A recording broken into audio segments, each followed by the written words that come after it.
오늘은 요한복음 8장 52절에서 59절의 말씀을 가지고 진실만을 말씀하시는 예수님이라는 제목의 말씀을 나누고자 합니다.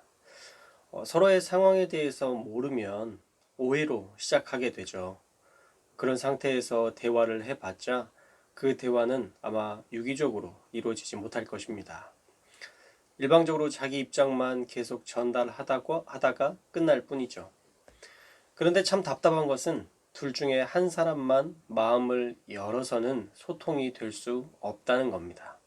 관계는 어쩔 수 없이 쌍방향, 양방향이기에 한 명만 마음을 열어서는 문제가 절대 해결될 수 없습니다. 둘 다 서로에 대해서 이해하고 받아들일 때 그 대화는 점진적이고 발전적인 방향을 찾게 되는 것이죠.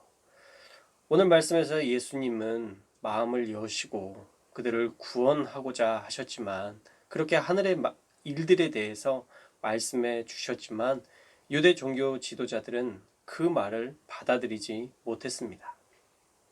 결국 그들은 계속 논쟁거리만 만들고 오히려 예수님의 말 실수만을 찾으려고 혈안이 되어 있었던 것이죠. 52절 말씀에 보면 예수님의 진실을 왜곡하죠. 내가 귀신 들린 줄을 이제 알겠다라고 말합니다.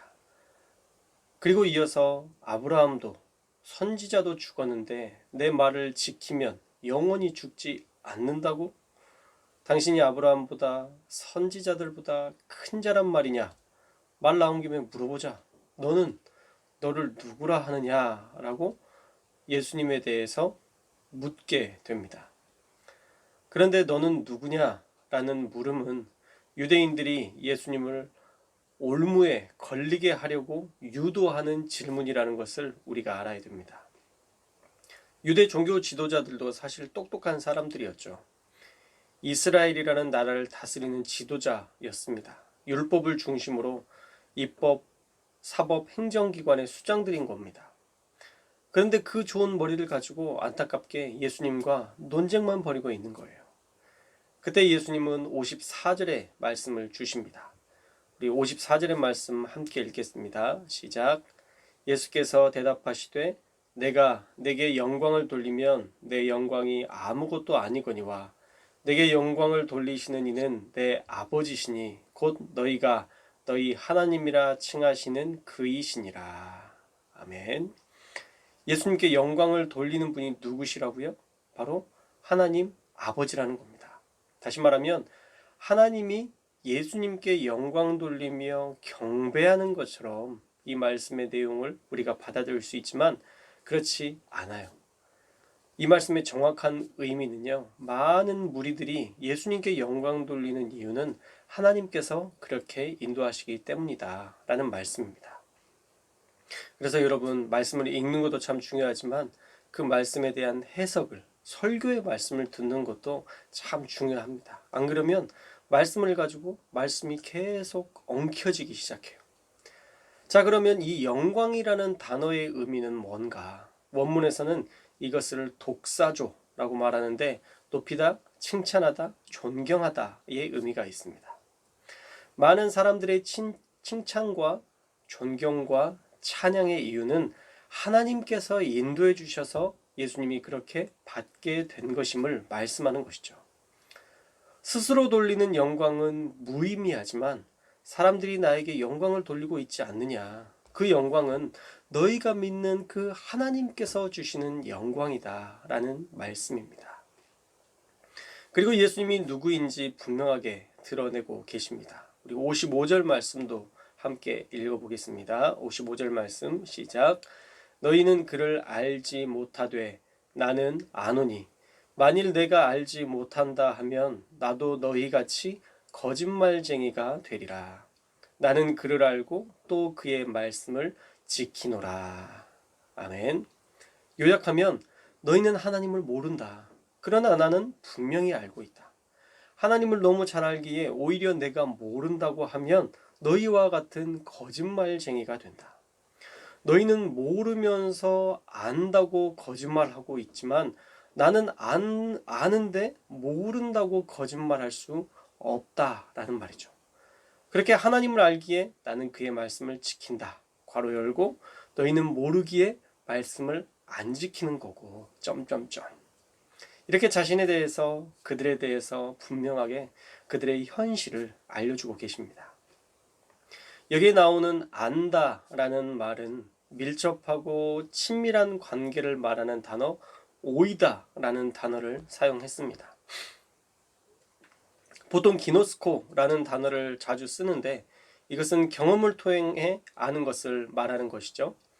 예전에 한번 만난 적이 있어도 또 어느 정도 아는 사이여도 기노스코라는 단어를 쓸 수 있습니다.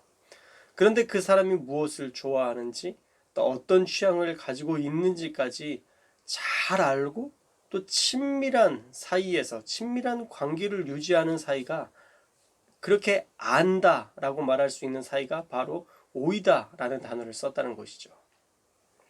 예수님과 하나님과의 관계는 기노스코, 한번 알고 만난 정도가 아니라 오이다, 아버지와 아들의 관계, 그렇게 친밀한 관계임을 말씀하는 것이죠. 그런 친밀한 관계였기 때문에 예수님은 하나님 아버지의 말씀을 지킨다라고 말씀하고 있습니다. 그리고 너희 조상 아브라함은 나의 때 볼 것을 즐거워하다가 보고 기뻐하였다라고 말씀하고 있습니다. 예수님은 하늘에서 하나님과 함께 계셨기에 하늘에 속한 사람들 아브라함뿐만 아니라 하나님을 믿었던 모든 자들과 함께 그 하늘에 계셨었죠. 그러니 당연히 아브라함을 보았을 것이고 아브라함이 예수님께서 그의 후손들을 위해 친히 내려간다는 사실을 듣고 아브라함이 기뻐하는 것을 예수님이 보셨을 거예요. 그러니까 천상의 이야기, 천상에 있었던 이야기를 유대 종교 지도자들에게 들려주실 수 있었던 것이죠. 그러나 이 사실을 모르는 유대인들은 50세도 안 된 네가 아브라함을 보았느냐? 라고 묻습니다. 그때 예수님은 아브라함이 나기 전부터 내가 있느니라 라고 말씀하시면서 창조 때부터 존재하시던 하나님의 아들 메시아이심을 만인에게 드러내십니다. 그러나 유대인들은 예수님의 신성을 인정하지 못했고 돌을 들어 치려 했습니다. 그때 예수님께서는 무리들 틈으로 숨어 성전에서 나가시게 되었어요.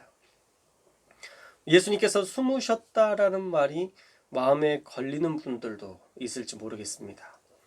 저렴한 표현으로 가오 떨어지게 예수님이 숨으시다니 라고 생각할지 모르지만 예수님의 시간은요 철저히 하나님의 계획 안에서 이루어졌기 때문에 사실 숨을 때는 숨으셔야 했습니다. 그건 메시아로서 부끄러운 게 아니에요. 만약 요한복음이 8장에서 끝나버렸다면 맹인을 보게 하시고 나사로를 살리시고 향유를 부은 그 귀한 마리아의 이야기는 우리가 보지 못했을 것입니다. 철저히 하나님의 시간을 따라 움직이셨던 예수님은 그렇게 성전에서 피하여 나가셨던 것입니다. 오늘 말씀에서 우리에게 주시는 쉐마의 말씀은 무엇일까요? 우리가 한 가지만 기억했으면 좋겠어요. 내가 아는 것이 전부라고 고집하지 말라는 것입니다. 우리가 많이 아는 것 같지만 생각보다 우리는 잘 몰라요. 안다고 믿는 거죠. 예수님은 하나님과 함께 계셨고 하늘에서 하나님의 나라를 다스리셨던 분이셨습니다. 그러니 아브라함과 교제할 수도 아브라함이 예수님이 내려간다는 사실을 기뻐하는 모습도 아브라함 이전에 계셨다는 사실도 다 예수님이 하신 말씀이 다 진실이었던 거예요. 그러나 그렇게 율법을 달달 외우던 유대인들은요, 그 하늘에 속한 일들을 알지 못했습니다. 그리고 신성을 가진 예수님을 신성모독이라 말하며 죽이려 들었습니다. 얼마나 무지합니까? 하나님 앞에서 우리가 갖추어야 할 궁극적 지식이 뭔지 아세요? 그것은요, 우리가 모른다는 사실을 인정하는 거예요. 공부를 하면 할수록 겸손해집니다. 왠지 아세요? 하면 할수록 내 자신이 모르는 게 너무 많다는 것을 발견하게 되거든요. 사랑하는 여러분, 저와 여러분이 하나님 앞에서 겸손하셨으면 좋겠어요. 하나님의 말씀 앞에서 우리가 겸손했으면 좋겠어요. 아, 그 말씀 알아 라고 끝나지 말고 말씀을 듣기 전에 본문을 나온 그 본문만 보고도 뭐 이런 말씀이겠네, 우리가 그렇게 미리 짐작하지 말고 오늘 나에게 주시는 하나님의 말씀은 무엇일까 기대하면서 그 말씀을 여러분들이 들을 때에 그 말씀이 알고 있는 말씀이 아니라 여러분 안에 살아있는 말씀이 될 줄로 믿습니다. 우리가 과거에 성경 1독, 2독 하고서는 나 성경 읽어봤어, 다 알아 라고 생각하고 그 말씀, 조금 기억나는 그 말씀 가지고 남을 비판하고 살면 어떻게 될까요? 오늘 예수님과 논쟁했던 유대 종교 지도자들을 꼴 납니다. 결국 자신이 아는 말씀으로 망하게 되는 거예요. 사랑하라. 그러나 공의 안에서 살아가라. 두 가지가 나옵니다. 사랑해라. 그리고 공의 안에서 살아가라. 여러분, 사랑이 먼저입니까? 아니면 공의가 먼저입니까?